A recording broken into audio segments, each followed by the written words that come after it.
বিল্লু, তোকে আজকে আমি আলু ফ্রাই বানিয়ে দিব, খেয়ে দে।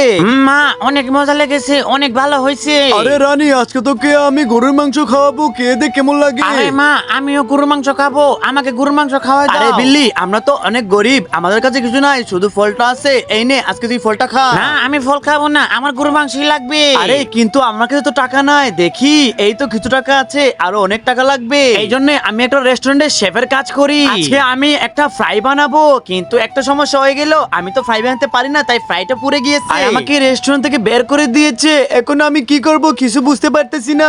এই তো একটা আইডিয়া পেয়েছি, আমি একটা খাবারের বই কিনবো, আর সেই বই থেকে আমি খাবার বানানো শিখবো। এই তো শিখে ফেলেছি, এখন আমি খাবার বানাবো, এমন খাবার বানাবো যাতে সারা বিশ্ব কেঁপে ওঠে। বড় বড় টিভি চ্যানেল, মিডিয়াতে আমি ভাইরাল হয়ে যাব, এমন খাবার বানাবো।